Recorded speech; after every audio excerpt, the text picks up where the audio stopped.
दो कारणों से मेरे मन पर बोझ है। एक, स्वातंत्र्यवीर सावरकर और लोकमान्य तिलक ये ऐसे उच्च कोटि के महापुरुष थे कि जिनके चरणों में बैठने की भी मेरी पात्रता नहीं। दूसरा कारण, मंच पर तथा मेरे सम्मुख ऐसे श्रोतागण हैं जिन्होंने बहुत कुछ पढ़ा है, चिंतन किया है। लगता है इनके सम्मुख मैं प्रकट चिंतन कैसा करूं, और इसीलिए उचित होगा यदि मैंने कहा कि मेरी धृष्टता के लिए आप क्षमा करिए।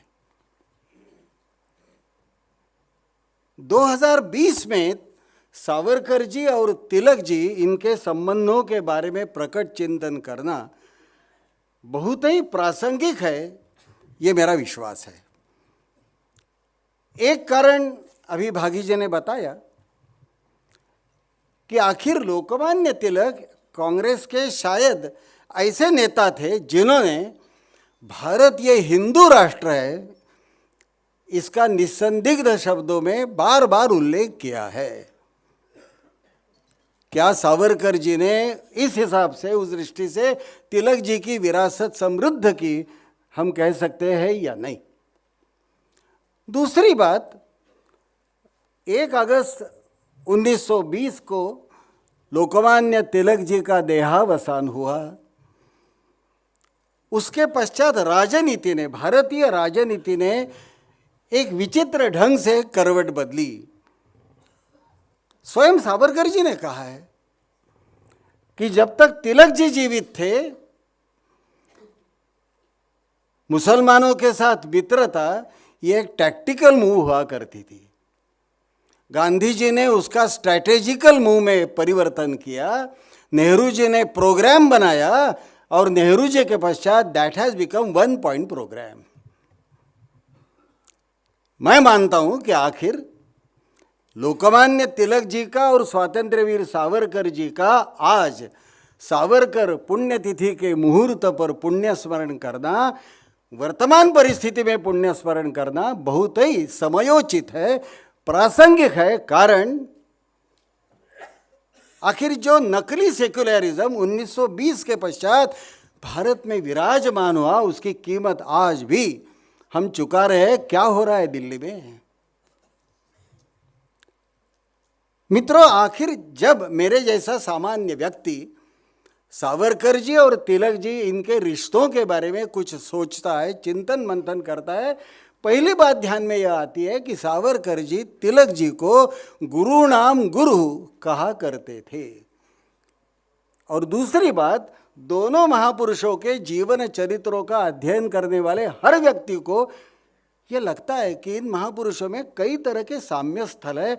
There are several commonalities between these two architects of modern India. जरा सोचिए ना कि आखिर स्वयं सावरकर जी ने अपने आत्मवृत्त में ये कहा है कि जीवन के 19 साल सावरकर जी भगूर में और नासिक में रहे हैं, बाद में पुणे गए हैं और पूना से 24वें साल में लंदन गए हैं। तीनों कालखंडों में सावरकर जी ने तिलक जी के बारे में क्या क्या और कहाँ कहाँ कहा, इसका ज़रा मेहरबानी से पुण्य स्मरण करिए। क्या ये सही नहीं कि तिलक जी के बारे में सावरकर जी कहते हैं अपने आत्मचरित्र में कि तिलक जी के जो समकालीन नेता है उनका और तिलक जी का तौलनिक अध्ययन करिए, पता लगेगा कि दादा भाई नौरोजी होंगे, फिरोज शाह मेहता होंगे, न्यायमूर्ति रानड़े होंगे, ये ब्रिटिश निष्ठ नेता थे, जबकि तिलक जी स्वदेश निष्ठ नेता थे। तिलक जी ने जीवन में ब्रिटिश सरकार की नौकरी नहीं की और स्वयं तिलक जी ने किसी एक लेख में संस्कृत पर उनका प्रभुत्व होने के कारण एक बढ़िया श्लोक प्रस्तुत किया हुआ है। आप आश्चर्यचकित होंगे, उन्होंने इस श्लोक में पेंशन शब्द का भी उपयोग किया है। तिलक जी कहते हैं, बाल्ये राजगुरुर यंता यौवने भृतिदो नृपः वार्धक्ये पेंशन दाता च न हिंदुर प्रभुरात्मना। बाल्यकाल में जिस व्यक्ति को केवल ब्रिटिश तिजोरी से पगार या वेतन पाने वाले शिक्षक से शिक्षा मिलती है, यौवन काल में जो ब्रिटिशों की नौकरी करके ही वेतन पाता है और वृद्धावस्था में ब्रिटिश तिजोरी से ही पेंशन पाता है, ऐसा हिंदू प्रभावी कैसा बनेगा? तिलक जी प्रभावी बने, यानी करजन सत्ताधीश होंगे लेकिन तिलक जी अधिकारी थे। इसका मूल कारण यह है कि तिलक जी मूलतः जन्मतः और आजीवन स्वदेश निष्ठ रहे। इसका जरा मतलब है जो सावरकर जी के मन में है। आखिर उनका स्व हिंदू राष्ट्र को, संपूर्ण भारतवर्ष को खुद में समायोजित करने वाला था। क्या यह सही नहीं मित्रों कि यदि विवेकानंद योद्धा सन्यासी थे तो तिलक जी योद्धा गृहस्थाश्रमी थे। सन 1893 में भाद्रपद महीने में जब विवेकानंद जी ने शिकागो में हिंदू धर्म ध्वजा फहराई, उसी साल लोकमान्य तिलक जी ने पुणे शहर में श्री गणेशोत्सव का श्री गणेशा किया। 1897 में जब विवेकानंद विदेश वारी से वापस लौटे हैं, उनका कोलंबो में स्वागत हुआ है। उसी वर्ष रैन की हत्या हुई है। हम भूल नहीं सकते मित्रों कि तिलक जी ने चाफेकर जी को पूछा था कि यदि आप ब्रिटिश सरकार का इतना संताप करते हैं, क्रोध करते हैं, रैन अब तक जिंदा कैसे? मित्रों ध्यान में रखिए कि आखिर तिलक जी होंगे, विवेकानंद जी होंगे, दोनों की यह धारणा थी कि जब तक भारत का सांस्कृतिक परिवर्तन नहीं होगा, भारत के राजनीतिक परिवर्तन को योग्य उचित दिशा नहीं मिलेगी। उस हिसाब से भी सावरकर जी के दृष्टि में तिलक जी स्वदेश निष्ठ थे। क्या यह सही है या नहीं कि आखिर 19वीं सदी के अंतिम दशक में तिलक जी ने गणेशोत्सव, शिव जयंती उत्सव प्रारंभ किया। हिंदू धर्म का एक कालोचित ऐसा रूप अपने भाषणों, चिंतन के माध्यम से लोगों के सम्मुख प्रस्तुत किया। 1905 में जब लॉर्ड कर्जन ने बंगाल के विभाजन का पाप किया, उसके विरोध में रविंद्रनाथ ठाकुर के नेतृत्व में संपूर्ण देश में एक राजनीतिक जागरण हुआ। रोमा रोला ने जो विवेकानंद चरित्र लिखा है, बड़ा उचित उल्लेख किया है कि विवेकानंद जी ने 1897 में चेन्नई में भाषण देते समय लोगों को आह्वान किया था कि आने वाले 50 सालों में बाकी देव, बाकी भगवान दूर रखो, केवल भारत माता की पूजा करो। मित्रों ठीक 50 सालों के पश्चात भारत स्वतंत्र हुआ है। रोमा रोला कहते हैं कि विवेकानंद जी का भारतीय नागरिकों के लिए किया हुआ आह्वान लोगों के ध्यान में आया जब विवेकानंद जी की मृत्यु होने के पश्चात 3 साल गुजरे। Vivekananda died in 1902 and it was in 1905 that entire India rose against Curzon and the partition of Bengal। मुझे आश्चर्य इस बात का लगता है, विवेकानंद जी का और तिलक जी का आह्वान स्वदेश निष्ठ बनने का सावरकर जी को जब वह 16 साल के छात्र थे तब ध्यान में आया। क्या यह सही नहीं? 1898 में अष्टभुजा देवता की मूर्ति के चरणों में बैठकर इस बालक ने जो शपथ ली और उस शपथ की पूर्ति के लिए पूरे जीवन की प्राणों की बाजी लगाई। मुझे बताइए ना कि भारत के स्वतंत्रता संग्राम में ऐसा उदाहरण मिलता है क्या देखने के लिए? मैं ये कह रहा था कि देखिए, सावरकर जी जब पुणे गए 1902 में, एक 19 साल का लड़का है, उन्होंने एक कविता लिखी है। कविता मराठी में है, इसका अर्थ बड़ा महत्वपूर्ण है। सावरकर जी ने मानो ब्रिटिश साम्राज्य को चुनौती दी है, दुनिया में कौन सी चीज आज तक शाश्वत रही है। और ब्रिटिशों को सावरकर जी ने 20वें साल में पूछा, कई साम्राज्य, रोमन साम्राज्य होंगे, ग्रीक साम्राज्य होंगे, ध्वस्त हुए, आपका साम्राज्य भी ज़्यादा दिन टिकने वाला नहीं है। At present, Great Britain has become small England. Savarkar ji ये जो भविष्यवाणी कर चुके हैं, मुझे बताइए ना मित्रों, क्या यह सही नहीं कि आखिर 1905 में सावरकर जी ने लोकमान्य तिलक जी की उपस्थिति में विदेशी कपड़ों की जो होली जलाई, बाद में 1906 में तिलक जी से ही सिफारिश लेकर लंदन जाने का प्रयास किया, और वहां जाकर भी लंदन पहुंचने के पश्चात तुरंत ब्रिटिश पार्लियामेंट के सभापति को पत्र लिखा कि आपके सेशन में जब जब भारत विषय पर चर्चा विमर्श होगा, please allow me to remain present there. ये जो साहस, ये जो निर्भयता है तिलक जी की, अवर्णनीय है। प्रशंसा करे कितनी करे मेरी समझ में नहीं आता।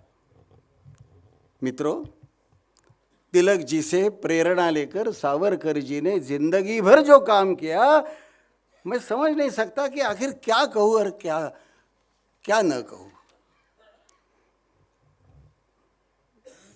1857 के स्वातंत्र्य समर के बारे में गहरा अध्ययन करने के पश्चात 24 साल के लड़के ने ये जो रिसर्च बुक लिखी है, सिखों का इतिहास जो लिखा है, और ये सब क्रांति कार्य करते समय कोई भी व्यक्ति हैरान हो जाता है। मित्रों, मैंने चंद मिनट पहले ये उल्लेख किया था कि 1902 में सावरकर जी ने ब्रिटिश सरकार को चुनौती दी। ध्यान में रखिए, 1910 में जब सावरकर जी को पता लगा कि शायद मुझे अंडमान भी जाना पड़ेगा, warrant was issued, Savarkar ji ने अपनी प्यारी भाभी को वहाँ से एक कविताबद्ध पत्र जो लिखा है, हम भूल नहीं सकते। शायद दुनिया में ऐसा कहीं भी आप ये पत्र व्यवहार नहीं देख सकते। पता था सावरकर जी को कि आखिर मुझे अंडमान जाना पड़ेगा, मेरा भाई पहले ही पहुंचा है, छोटा भाई वह भी कारावास में पहुंचा है, भगूर के नासिक के घर पर जब्ती का वारंट इशू हो चुका है। एक कातर अवस्था थी मन की, और तो भी सावरकर जी उस कविता में लिखते हैं कि भाभी, क्या पिछले 8 सालों में देश का चेहरा बदला, देश की शक्ल बदली, ये सही है या नहीं। मित्रों, वी श्री जोशी ने जो मराठी में पुस्तक लिखी है, वो सप्रमाण बताते हैं कि 1902 से लेकर 1910 तक एक भी दिन ब्रिटिश सरकार के लिए विश्राम लेने का दिन नहीं गया। सावरकर जी लंदन से प्रेरणा दे रहे थे, पिस्तूलें भेज रहे थे, सशस्त्र क्रांति के लिए सब कुछ तैयारी कर रहे थे, टीम्स खड़ी कर रहे थे। आखिर मदन लाल धिंगरा ने तो उनसे ही स्फूर्ति पाकर खून किया ना करजन वैली का, और नासिक में अनंत कान्हेरे ने जो किया। मुझे आश्चर्य इस बात का लगता है, इस छात्र ने लंदन से केसरी वर्तमान पत्र के लिए जो लंदन के समाचार पत्र भेजे, एक एक समाचार पत्र आज भी आदर्श वस्तुपाठ है। पत्र कैसा लिखना चाहिए, इस प्रश्न का उत्तर देने वाला। तिलक जी को 1908 में मंडाले भेजा गया। सावरकर जी ने लंदन में सभा का आयोजन किया है, जिस सभा में लाला लाजपत राय का भाषण हुआ है, बिपिन चंद्र पाल का भाषण हुआ है, और श्रोताओं के आग्रह से सावरकर जी को भी भाषण करना पड़ा है। सावरकर जी दुख व्यक्त करते हैं, हमारी इच्छा थी कि गोपाल कृष्ण गोखले लंदन आए, उनका भी भाषण ब्रिटिशों की निंदा करने वाला हमें सुनने के लिए मिलेगा, लेकिन गोखले जी ने मना कर दिया। मित्रों, तिलक जी से प्रेरणा लेकर सावरकर जी ने ये जो काम करके दिखाया है, मुझे आश्चर्य इस बात का लगता है कि जब तक वह नासिक ज़िले में थे तब तक, बाद में पुणे शहर में आए तब तो तिलक जी की प्रत्यक्ष पूजा करने का उनको मौका मिला, बाद में लंदन गए, अंडमान गए, लेकिन तिलक जी को सावरकर कभी भी नहीं भूल सकते। ये सही है या नहीं कि आखिर अंडमान में भी 1916 में जब सावरकर जी, लोकमान्य तिलक जी ने स्वराज ये मेरा जन्मसिद्ध अधिकार है और वो लेता ही रहूँगा, इस तरह की सिंह गर्जना की, ध्यान में रखिए, सावरकर जी बताते हैं कि उसी वर्ष हमने अंडमान के कारावास में हिंदू राज्य का प्रस्थापन किया। ऐसा हिंदू राज्य जो मुसलमान, क्रिश्चियन, यहूदी यानी गैर हिंदू जितने होंगे उनके विरोध में नफरत नहीं करता था। This is Hindu blood. मित्रों, एक तरफ मैंने ये बात बताई कि आखिर सावरकर जी तिलक जी के बारे में क्या भाव रखते थे और तिलक जी भी सावरकर जी के बारे में कितना प्रेम रखते थे। उन्होंने जो सिफारिश पत्र लिखा है श्यामजी कृष्ण वर्मा को संबोधित करते हुए, पत्र पढ़िए। एक घटना शायद लोगों को कम जानकारी है, लेकिन सवी बापट ने जो तिलक जी की स्मृतियाँ 3 खंडों में संग्रहित की है, वहाँ हमें एक स्मृति पढ़ने के लिए मिलती है। लोकमान्य तिलक अंतिम विदेश यात्रा में लंदन जा रहे थे। उन दिनों में एडन पोर्ट पर 2 दिनों का मुकाम करना पड़ता था। नाम जोशी नाम के तिलक जी के अनुगामी है, उन्होंने लिखा है, तिलक जी जिस कमरे में, शिप के कमरे में, बोट के कमरे में बैठे थे, मैं इत्तेफाक से वहाँ गया और मैंने देखा कि सावरकर जी के अभियोग के बारे में कागज पत्र लेकर तिलक जी चिंतित बैठे हैं, आंखों से आंसू बह रहे हैं। क्या लड़का भोग रहा है। और इसीलिए मित्रों, मैं बार बार ये कहना चाहता हूँ कि सावरकर जी और तिलक जी, इनका एक अनोखा नाता था। दुर्भाग्य से लोकमान्य तिलक जी की मृत्यु के पश्चात भारत की राजनीति में मैं हिंदू हूं यह कहना खत्म हुआ, विशेषतः कांग्रेस की राजनीति में। असली सेक्युलरिज्म के बजाय नकली सेक्युलरिज्म यहाँ विराजमान हुआ। कितने प्रमाण दूं? काका कालेलकर जैसे विद्वान लेखक ने भी लिखा है, इस देश में जो जन्मा वह तो राष्ट्रीय है ही, इस देश में जिसकी मृत्यु हुई वह भी राष्ट्रीय। औरंगजेब तो महाराष्ट्र के नगर में मृत्यु हुआ ना उसकी, औरंगजेब भी राष्ट्रीय। ये हुआ है, काका कालेलकर जैसे विद्वान ने लिखा है। और शिवाजी, राणा प्रताप, गुरु Govind Singh, they were misguided patriots. I call it pseudo secularism, नकली सेक्युलरिज्म। क्या ये सही नहीं कि आज भी हम उसकी कीमत चुका रहे हैं? मित्रों, सावरकर जी ने इसके विरोध में संघर्ष किया। मित्रों, हम भूल नहीं सकते कि आखिर सावरकर जी ने 1937 में जो भाषण दिया, अहमदाबाद के हिंदू सभा अधिवेशन में अध्यक्ष के नाते, एक ऐतिहासिक भाषण साबित हुआ है। D.N. गोखले नाम के सावरकर जी के जो अभ्यासक है, स्कॉलर है, उनका ये कहना है कि आखिर तिलक जी होंगे, सावरकर जी होंगे, भारतवर्ष का देह स्वभाव बदलने के लिए तुले हुए थे। और लगता है कि शायद भारतवर्ष का देह स्वभाव बदलने के लिए किमान 80 साल लगते हैं। 1857 में भारत में प्रादेशिक राष्ट्रवाद की नींव रची गई, जो 1937 तक कायम रही। तिलक जी ने, सावरकर जी ने उसको चुनौती दी, कहा कि भारत ये सांस्कृतिक राष्ट्र है, भारत ये हिंदू राष्ट्र है।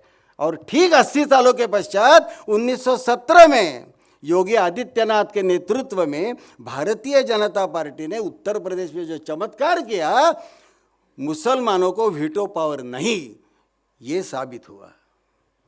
इसका मतलब सावरकर जी होंगे, तिलक जी होंगे या योगी आदित्यनाथ होंगे, इनमें से कोई भी मुसलमानों को अधिकार ही मिलना चाहिए, ऐसा नहीं कहते वह। They are opposing only veto power. क्यों भाई? पुरानी बात मैं बताता हूँ। जब 1906 में आगा खान के नेतृत्व में लॉर्ड मिंटो को मिलने के लिए एक शिष्टमंडल गया था मुस्लिम लीग का, उन्होंने विचित्र मांग किया है, we Muslim should get representation in India from Delhi to gali, and secondly that representation should commensurate not only with our numerical strength but also with political influence. Pakistan का बीज उस समय बोया गया और उसको चुनौती गोपाल कृष्ण गोखले ने दी है पूना में।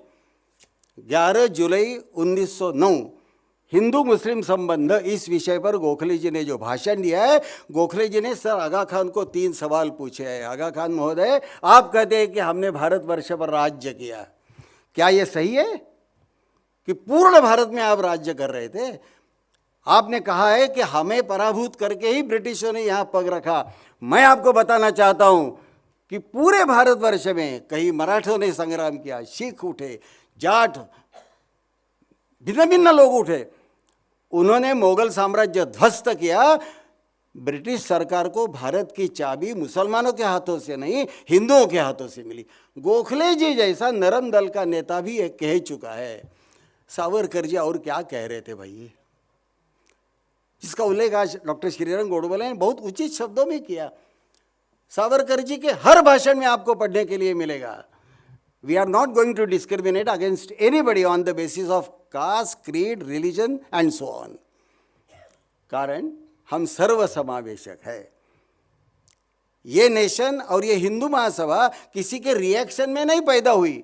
It has emerge out of conviction, not in reaction. Conviction क्या कि हिमालय से लेकर कन्याकुमारी तक ये हिंदू राष्ट्र है। हाँ, आप अवश्य आइए हमारे साथ। आप आएंगे तो आपको लेकर, आप दूर रहेंगे तो आपको छोड़कर, और आप चुनौती देंगे तो आपकी चुनौती का सामना करके हमारा राष्ट्र, ये भारतवर्ष वैभव संपन्न होगा।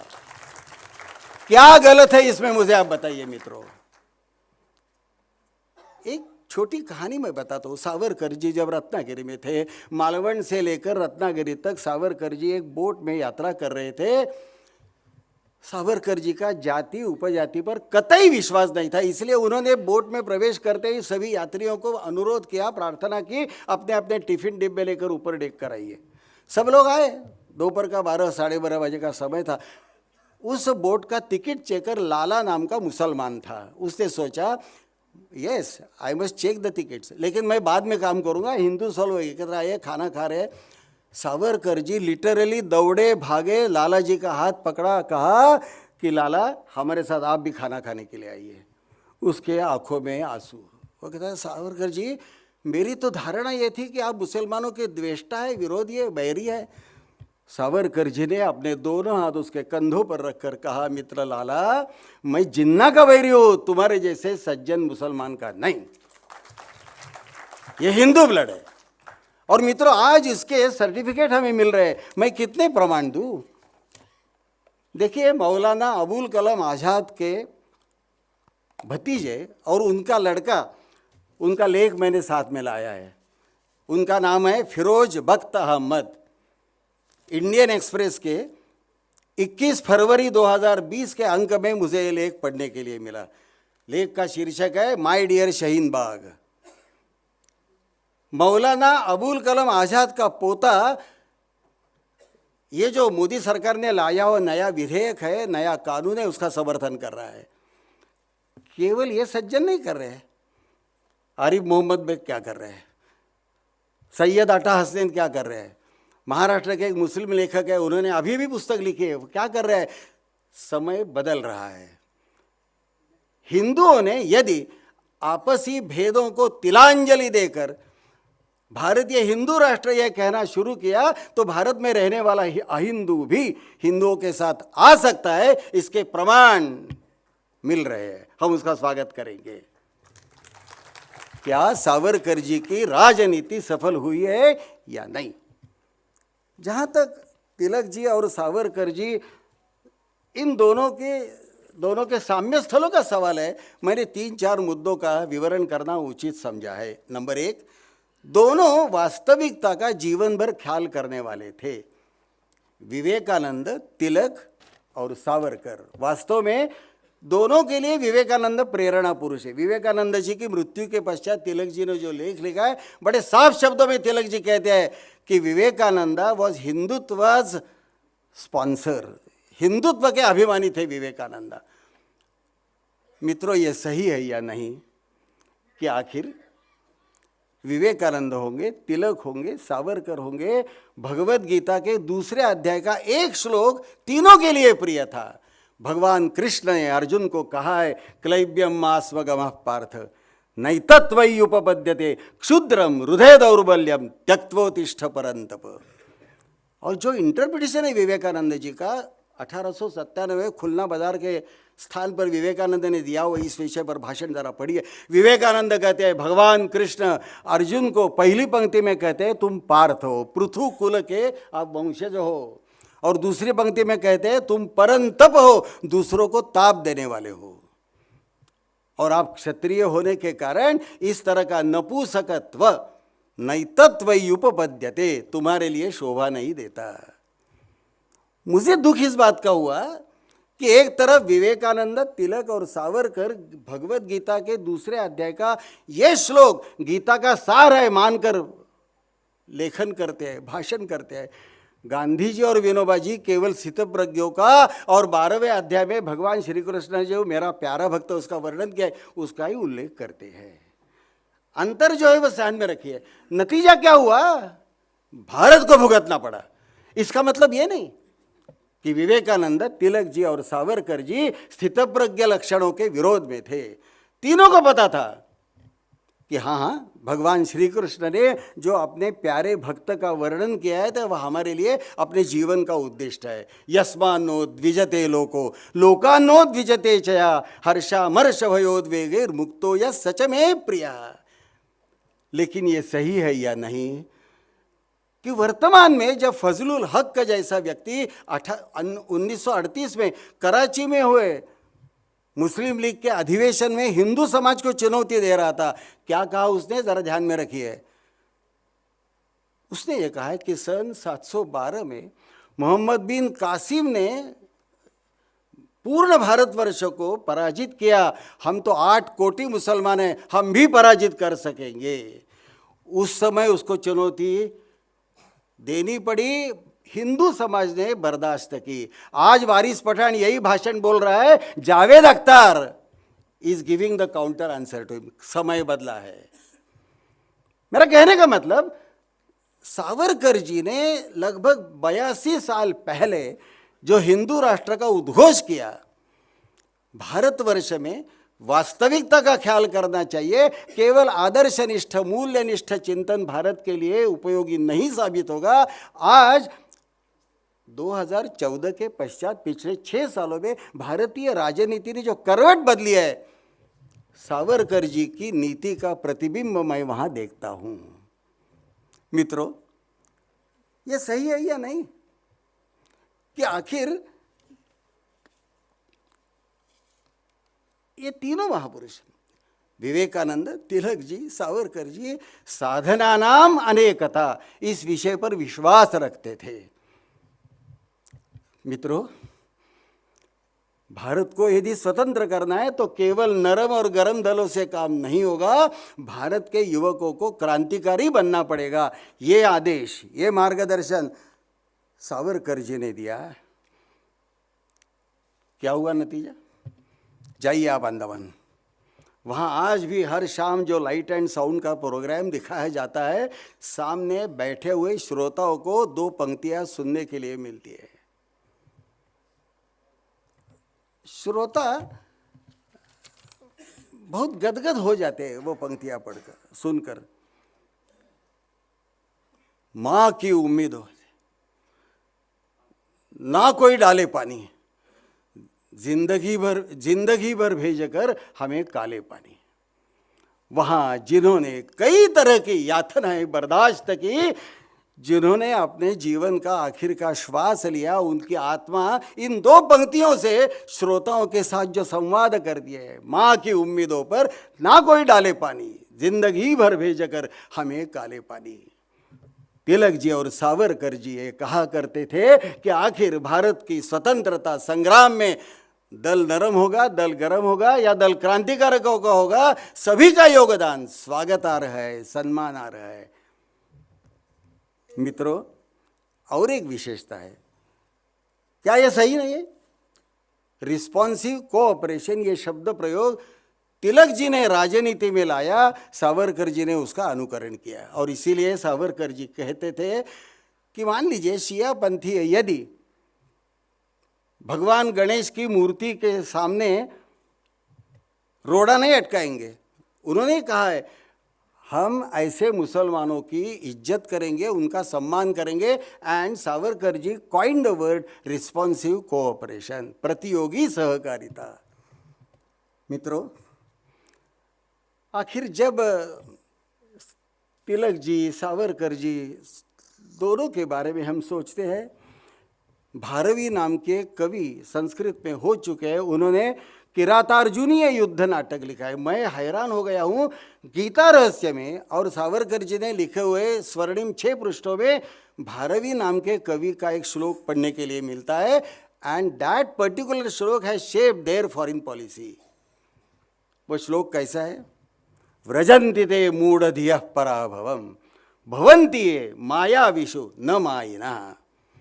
वे महामूर्ख, मूढ़ अधीय शब्द है, वे महामूर्ख पराजय की ओर जाते हैं जो शत्रु यदि मायावी बना तो महामायावी बनने का इनकार करते हैं। तिलक जी कहते हैं गीता रहस्य में, ये मार्गदर्शन प्राचीन कालखंड से भारतवर्ष को मिला है। शायद बराक ओबामा को ये जल्दी समझ में आया और इसीलिए तो 2011 में अबोटाबाद में घुसकर अमेरिकन नौसैनिकों ने ओबामा के आदेश से लेकर ओसामा बिन की हत्या की ना। प्रजन्ति ते मूढ़धियः पराभवम भवन्ति ये मायाविषु न मायिनः। मित्रों, तिलक जी होंगे, सावरकर जी होंगे, दोनों ने जो देश के लिए किया हम भूल नहीं सकते।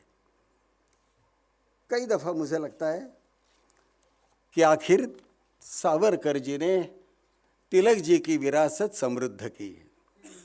क्षात्र जगत गुरु का सम्मान, सच कहा जाए तो तिलक जी ने कोल्हापुर के शाहू छत्रपति को विरोध किया था। सावरकर जी और हेडगेवार जी एकत्र आए, दोनों ने सोचा कि सॉरी, तिलक जी बड़े होंगे लेकिन शिष्य अच्छा वही रहता है ना जो समय का तकाजा ध्यान में लेकर गुरु के उपदेश को भी पीछे रखता है। क्षात्र जगत गुरु का सम्मान, सप्त श्रृंखलाओं पर प्रहार और प्रयत्नवाद का पुरस्कार तथा बुद्धि निष्ठा का प्रसार, ये सावरकर जी की त्रिसूत्री हमें दर्शाती है कि आखिर इस महापुरुष ने अपने गुरु की विरासत कई ढंग से, कई मात्रा में समृद्ध की। भारतवर्ष के सामने आज की चुनौतियां जटिल बन चुकी है। हम ध्यान में रखें कि आखिर उत्तर में अफगानिस्तान से लेकर दक्षिण में विषुववृत्त तक भारत की सीमाएं आज बढ़ चुकी है। आप अपेक्षा करें ना करें, entire extended South Asia relies on India. बाई तरफ पर्शियन गल्फ है, दूसरी तरफ मलाक्का की समुद्र धुरी है। मित्रों, यदि सावरकर जी के मार्ग पर हम चलेंगे, जिन्होंने तिलक जी से प्रेरणा ली है, इसका ख्याल करके हुए दोनों महापुरुषों के मार्गदर्शन के प्रकाश में हम यदि मार्गक्रमण करेंगे तो भारत का भविष्य उज्जवल होगा, इसके बारे में मेरे मन में संदेह नहीं। भाषण के अंत में मैं एक महत्वपूर्ण मुद्दे को स्पर्श करना चाहता हूँ। सावरकर जी ने 3 लेख लिखे हैं, मुझे बड़े ऑटोबायोग्राफिकल लेख लगते हैं। वो एक तात्या टोपे पर 1857 के स्वातंत्र्य संग्राम की पुस्तक में सावरकर जी ने जो परिच्छेद लिखा है, जो चिंतन किया है, मेरे जैसा पाठक रोने लगता है। गुरु गोविंद सिंह पर सावरकर जी ने जो लिखा है, पंडित श्यामजी कृष्ण वर्मा पर सावरकर जी ने जो लिखा है, तीनों की दुर्भाग्य से भारत में उपेक्षा हुई। क्या सावरकर जी की भी उनकी मृत्यु के पश्चात 52 साल होने के पश्चात उपेक्षा हो रही है, निंदा हो रही है? कारण सावरकर जी के भक्त आज भी दुर्भाग्य से जाति उपजातियों में बिखरे हुए हैं।